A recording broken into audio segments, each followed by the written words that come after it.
नमस्कार। ज्योतिषीय श्रृंखला की इस कड़ी में आपका हार्दिक स्वागत है। आइए अब हम जानते हैं ग्रहों की दृष्टि के संबंध में। ग्रहों की दृष्टि किस किस भाव पर किस तरह से पड़ती है उसका अध्ययन करते हैं। इसको ग्रहों की दृष्टि को हमने 7 पॉइंट में डिफाइन करना है। पहला है कि सभी ग्रह अपने स्थान से सप्तम स्थान को पूर्ण दृष्टि से देखते हैं। सभी ग्रह जहाँ पे बैठे हैं, अपने स्थान मतलब जिस स्थान में बैठे हैं, मान लीजिए ग्रह यहाँ पे अवस्थित है तो यहाँ से सप्तम स्थान पर पूर्ण दृष्टि डालेगा वो। पहला पॉइंट हो गया। दूसरा पॉइंट है कि मंगल अपने स्थान से सप्तम के अतिरिक्त चतुर्थ और अष्टम स्थान को पूर्ण दृष्टि से देखता है। मंगल जहाँ बैठा है वहाँ से सप्तम के अतिरिक्त, चूँकि सप्तम में तो पूर्ण दृष्टि उसकी है ही, उसके अलावे चतुर्थ स्थान और अष्टम स्थान को पूर्ण दृष्टि से देखता है। तीसरा पॉइंट है कि बृहस्पति अपने स्थान से सप्तम के अतिरिक्त पंचम और नवम स्थान को पूर्ण दृष्टि से देखता है। बृहस्पति जहाँ बैठता है वहाँ से सप्तम के अतिरिक्त पाँचवें भाव और नौवें भाव को पूर्ण दृष्टि से देखता है। उसके बाद मंगल शनि अपने स्थान से सप्तम के अतिरिक्त तृतीय भाव और दसम भाव को पूर्ण दृष्टि से देखता है।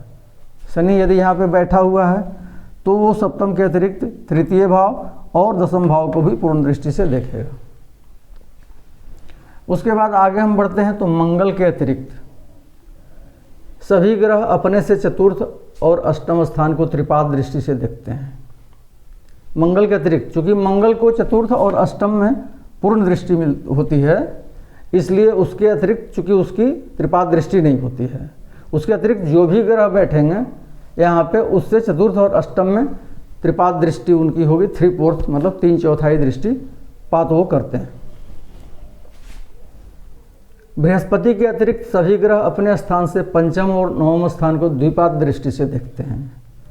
बृहस्पति को पंचम और नवम स्थान में पूर्ण दृष्टि है, इसलिए बृहस्पति को छोड़ करके अगर कोई भी ग्रह यहाँ पे बैठा हुआ है तो पंचम स्थान को अपने स्थान से और नवम स्थान को आधी दृष्टि से देखेगा, द्विपाद दृष्टि से देखेगा उसको। उसके बाद शनि के अतिरिक्त सभी ग्रह अपने स्थान से तृतीय और दसम स्थान को एक पाद दृष्टि से देखते हैं।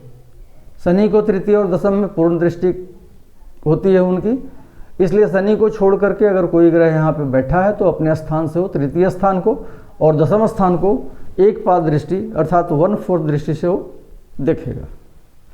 ये दृष्टि की बात हो गई। दृष्टि का बहुत ही अहम महत्व है कुंडली के विश्लेषण में। दृष्टि और युति का आगे फलादेश में हम लोग इसका विस्तृत विवरण और वर्णन करेंगे। अब आगे हम देखते हैं ग्रहों की अवस्थाएं। पिछले वीडियो में हमने ग्रहों की 10 अवस्था बतलाई थी, दीप्त, प्रमुदित, स्वस्थ और इस तरह से 10 अवस्थाएं थी। अब ये दूसरी अवस्थाएं हैं, 5 प्रकार की अवस्थाएं हैं ग्रहों के अंशों के अनुसार। ग्रह कितने अंश पर प्लेस्ड है, किस राशि में, उसके हिसाब से है। तो ओज राशियाँ और सम राशियाँ, ओज मतलब विषम राशियाँ।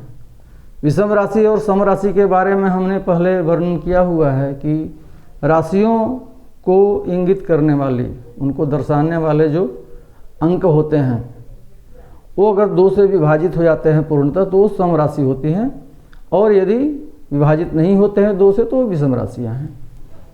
तो इस तरह से मेष, मिथुन, सिंह, तुला, धनु और कुंभ ये विषम राशियाँ हैं। वृष, कर्क, कन्या, वृश्चिक, मकर और मीन ये सम राशियाँ हैं। तो यदि विषम राशियों में ग्रह बैठा हो 0 अंश से 6 अंश तक, प्रथम 6 अंश तक बाल अवस्था बोली जाती है उसकी, बाल्यावस्था। दूसरा 6 अंश से 12 अंश तक कुमारावस्था है उसकी। तीसरा 12 अंश से 18 अंश युवावस्था होती है। और चौथा 18 अंश से 24 अंश तक वृद्धावस्था होती है। पांचवा 24 अंश से 30 अंश तक मृतावस्था होती है। ये विषम राशियों में। और वही सम राशियों में ठीक उलट जाता है इसका। सम राशियों में प्रथम 6 अंश तक मृत स्थिति में होता है ग्रह, द्वितीय 6 अंश से 12 अंश तक वृद्धि स्थिति में होता है, तीसरा 12 अंश से 18 अंश तक युवा स्थिति में होता है, और चौथा 18 अंश से 24 अंश तक कुमारावस्था में होता है। पांचवा 24 अंश से 30 अंश तक की बाल्यावस्था है। 5 अवस्थाएं हैं।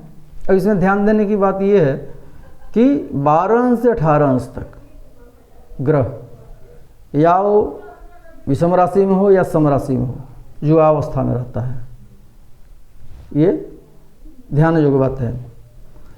अब ये पांचों अवस्थाओं में उनका फल क्या होता है? तो पहला बाल्यावस्था में यदि ग्रह होगा तो शुभ फल प्रदान करेगा, लेकिन अल्प शुभ फल प्रदान करेगा। कुमारावस्था में होने से आधा शुभ फल प्रदान करेगा, जो उसकी कैपेसिटी है शुभ फल प्रदान करने की, शुभता की, उसमें 50% वो शुभ फल देगा। युवावस्था में पूर्ण शुभ फल देने की स्थिति में वो होगा। और यदि वृद्धावस्था में है तो दुष्ट फल प्रदान करेगा, अशुभ फल प्रदान करेगा। और मृदावस्था में है तो मरण तुल्य शुभ फल प्रदान करेगा। उस कैटेगरी का जो अशुभ फल होता है वो उस स्थिति में फल प्रदान करने में स्थिति में होगा वो। और वही हाल सम राशियों में भी है, क्योंकि इसमें विपरीत स्थिति में है पांचों अवस्था, उसके हिसाब से हम फलाफल करेंगे। अब ये ग्रहों की दूसरी अवस्था देखते हैं। ग्रह यदि अपने उच्चांश में या स्वनवांश में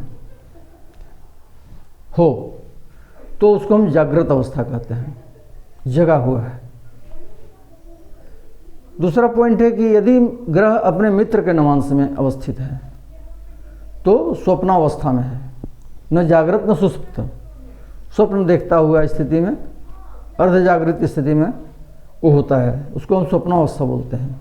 और तीसरा है कि नीच या शत्रु के नवांश में ग्रह है कुंडली में तो उसको हम सुषुप्तावस्था बोलते हैं, एकदम कंप्लीट सोया हुआ है। अब इनका फल क्या है? तो यदि जागृत अवस्था में है फल, जागृत अवस्था में ग्रह है तो एकदम उत्तम फल प्रदान करने की स्थिति में वो होता है। यदि ग्रह सुषुप्तावस्था में है तो मध्यम फल प्रदान करेगा। और यदि स्वप्नावस्था में है तो मध्यम फल प्रदान करेगा। और यदि ग्रह सुषुप्तावस्था में है तो उसका फल अधम होगा। तो इस तरह से हमने ग्रहों की दृष्टि और कुछ अवस्थाओं का वर्णन किया। अगले वीडियो में हम लोग ग्रह बल की कुछ चर्चा करेंगे।